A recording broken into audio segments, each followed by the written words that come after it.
প্রথম যখন প্রয়াগরাজের নাম শুনি তখন আমি চিনতে পারিনি। আমার মনে হচ্ছে এরকম কোনো জায়গা আমি চিনি না। পরে জেনেছি যে আসলে প্রয়াগরাজের নাম পরিবর্তন করা হয়েছে, যার নাম ছিল এলাহাবাদ।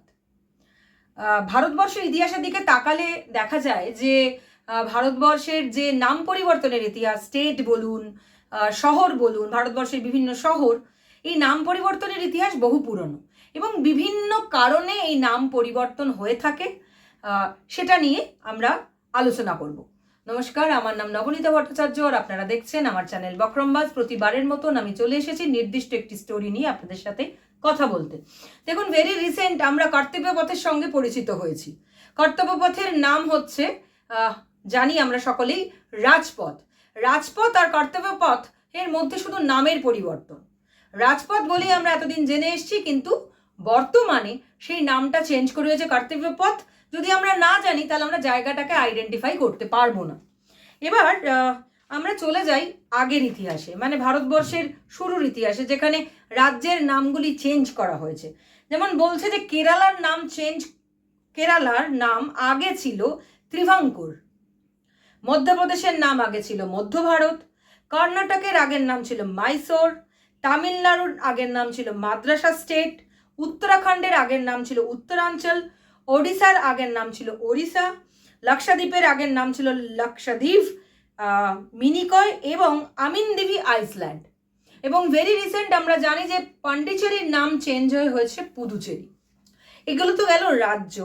এরপরে যদি আমি অন্ধ্রপ্রদেশ বা পাঞ্জাব বা কলিকাতা এগুলোর কতগুলি শহরের উদাহরণ দিই, যেমন অন্ধ্রপ্রদেশের শহর ওয়ালটিয়ারের নাম পরিবর্তন করে হয়েছে বিশাখাপত্তনম, খুবই পরিচিত, আমরা অনেকেই বেড়াতে যাই।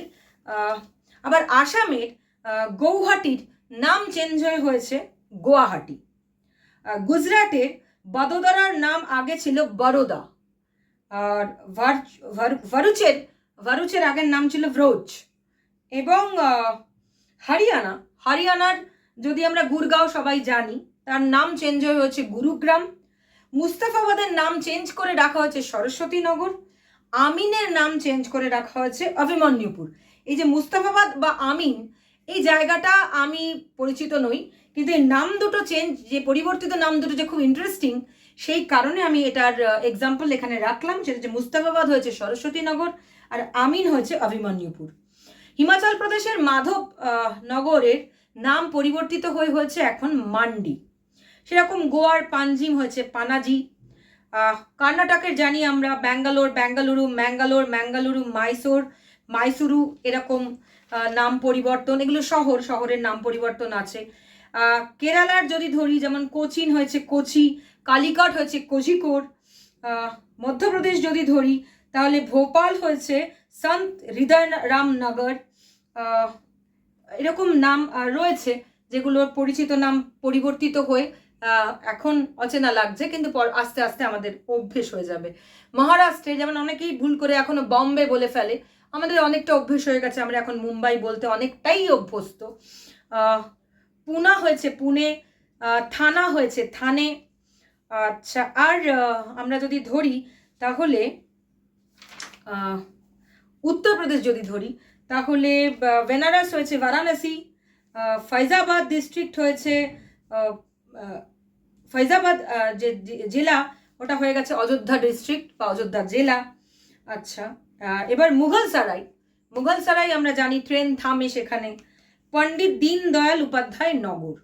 আর পশ্চিমবঙ্গের তো ক্যালকাটা, কলকাতা, বারওয়ান, বর্ধমান, চিনসুরা, চুচড়া, বরানগর, মিদনাপুর, মেদিনীপুর, কন্টাই, কাথি ইত্যাদি প্রভৃতি আমরা জানি। এবার এই যে নাম পরিবর্তন, বলছে যে নাম পরিবর্তন হয় কেন, সরকার নাম পরিবর্তন করে কেন? নাম পরিবর্তন হয় বিভিন্ন কারণে। রাজনৈতিক উদ্দেশ্য প্রণোদিত হতে পারে, সেই কারণে নাম পরিবর্তন হয়। সাংস্কৃতিক কারণে, সংস্কৃতি ধরে রাখতে নাম পরিবর্তন হতে পারে কোনো জায়গার। আবার সাধারণ মানুষের ইচ্ছাতেও নাম পরিবর্তন হয়, আবার সাংস্কৃতিক কারণে নাম পরিবর্তন হয়, রাজনৈতিক কারণে নাম পরিবর্তন হয়। এইরকম নানা ধরনের ঐতিহাসিক প্রেক্ষাপটও আছে। যে কারণে নাম পরিবর্তন।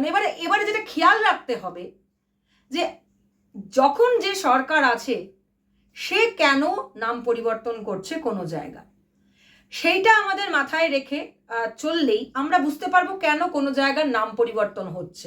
দেখুন, নাম পরিবর্তন হলো ওই যে বললাম যে আমরা সেই জায়গার যে ইতিহাস বা যে সংস্কৃতি এক তো ভুলে যেতেও পারি, আবার নতুন কোনো সংস্কৃতি বা সেই সংস্কৃতি ধরে রাখতে বা কোনো রাজনৈতিক উদ্দেশ্য প্রণোদিত হতে পারে। রাজনৈতিক উদ্দেশ্য প্রণোদিত মানে হচ্ছে যে সেই রাজনৈতিক দল যদি মনে করে যে তাদের যে রাজনৈতিক আদর্শ তা ধরে রাখতে গেলে সেই জায়গার নাম পরিবর্তন করতে হবে, হতে পারে সেখানে তার সংস্কৃতিও ঢুকতে পারে, তার মনে হতে পারে সেই জায়গার ইতিহাস কে সে ঐতিহাসিক তার নিজস্ব চিন্তাভাবনাও হতে পারে, এই সমস্ত কারণগুলোই হতে পারে।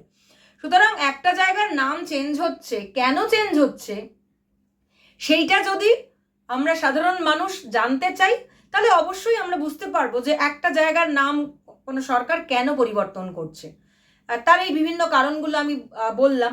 আজকেই আমি ওই অযোধ্যা জেলার নাম আগে ছিল ফৈজাবাদ জেলা, ফলে এইটা থেকে আমার একটা কেমন, যেহেতু আমি এখন নানা ধরনের কাজের সঙ্গে যুক্ত হয়েছি এবং সবসময় চেষ্টা থাকে যে আমার চ্যানেলের নতুন কোনো স্টোরি, এমন কিছু যা হয়তো আমি নতুন কিছু দিতে পারবো আমার চ্যানেলকে এবং আমার ভিউয়ার্সদের, সেই কারণে আমার মনে হলো যে এটা দীর্ঘদিন ধরে এটা যখন শুনছি পরিবর্তন হচ্ছে ক্রমাগত, তখন আমার মনে হলো যে এটা নিয়ে যদি একটা কিছু স্টোরি করা যায় বা দেখা যাক কি ঘটনা।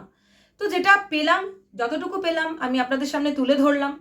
এবং যেটা বলার যে ওই বিভিন্ন কারণে নাম চেঞ্জ হয়, খালি খেয়াল রাখতে হবে কোনো সরকার, কোনো রাজনৈতিক দল ঠিক কী কারণে কোনো জায়গার নাম চেঞ্জ করছে, সেটা সাধারণ মানুষ গণতান্ত্রিক দেশে এবং আমাদের যেহেতু গণতান্ত্রিক পদ্ধতিতে সরকার নির্বাচন হয়, ফলে সেটা আমাদের জানা অধিকার, আমরা জানতেই পারি, আমরা জানতেও চাইতে পারি।